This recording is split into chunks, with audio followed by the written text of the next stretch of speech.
Olá! Seja bem-vindo à nossa aula de número 2. Na aula anterior fizemos uma breve introdução ao nosso curso, agora vamos entrar naquilo que é realmente o nosso curso. Vamos então começar com os conceitos básicos da linguagem C, começando pelo conceito de variável.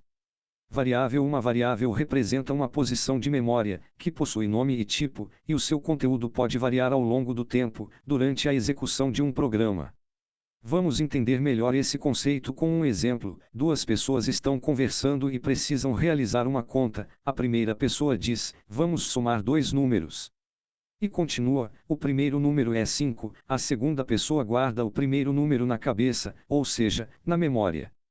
A primeira pessoa diz: o segundo número é 3, a segunda pessoa também guarda o segundo número na cabeça, sem esquecer o primeiro número, ou seja, cada número foi armazenado em posições diferentes da memória humana. A primeira pessoa pergunta: qual é o resultado da soma? A segunda pessoa resgata os valores armazenados na memória, realiza a conta e responde dizendo que o resultado é 8. Da mesma forma, um programa recebe dados que precisam ser armazenados no computador para serem utilizados no processamento. Esse armazenamento é feito na memória do computador. Embora uma variável possa assumir diferentes valores, ela só pode armazenar um valor a cada instante. Vimos o conceito de variável, agora vamos falar os tipos de dados. Tipos de dados na linguagem C. Existem vários tipos de dados, mas vamos mencionar apenas os mais utilizados. Dentre eles estão o int de inteiro, que serve para armazenar valores inteiros como 3, 450 ou 5. O float de real, que serve para armazenar valores reais como 1,5 e 3,9. Temos também o double, que tem um conceito mais complexo. Preste atenção que isso é importante. Todos os computadores trabalham com sistema numérico binário e, nesse sistema, os dados são transformados em zeros e uns para, então, serem armazenados na memória.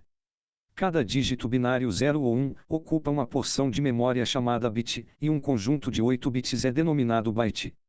Cada byte é identificado e acessado por meio de um endereço. Uma variável do tipo int possui 4 bytes e cada byte possui 8 bits, isso significa que uma variável do tipo inteiro só pode armazenar valores até 2 bilhões. Uma variável do tipo float possui 8 bytes e ele pode armazenar valores acima de 2 bilhões, mas o float também tem um limite de valores. Já o double ocupa mais espaço na memória e, como o próprio nome diz, ele é o dobro do float, possui 16 bytes. Continuando com os outros tipos de dados, vamos falar do char, que vem de caractere. Em C, são dados formados por um único caractere.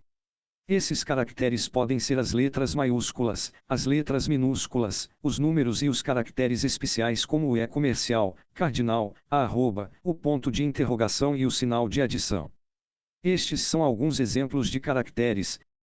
Temos ainda o tipo de dado booleano, são também chamados dados lógicos provenientes da álgebra de Boole e podem assumir os valores true e false, ou seja, verdadeiro e falso. Agora, vamos ver como podemos formar os identificadores. Os identificadores são os nomes das variáveis. As regras básicas para a formação dos identificadores são: primeira, os caracteres permitidos são os números, as letras maiúsculas, as letras minúsculas e o caractere sublinhado.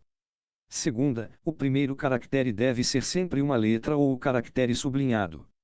Terceira, não são permitidos espaços em branco e caracteres especiais. Quarta, não podemos usar as palavras reservadas nos identificadores, ou seja, palavras que pertençam à linguagem de programação.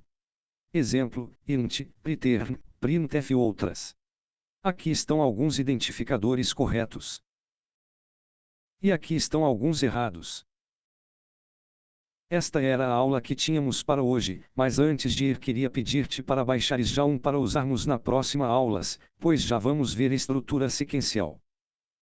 Existem vários compiladores para compilarmos os nossos códigos em C, tanto mobiles, para smartphones e desktops, para computadores. Se você ainda não possui um computador, você pode compilar os seus códigos em C no seu no seu smartphone usando compiladores como Móvel C, o resto você pode dar uma olhada lá na Play Store. Mas se você já possui um computador como nós, então vamos usar um compilador chamado Falcon C++, você também pode usar outros como Dev C++ ou o Codeblocks. Então, faça a instalação do compilador para assim continuarmos com o nosso garimpo ou melhor com as nossas aulas de C. Deixe o seu gostei, se inscreva no canal e tô a bazar.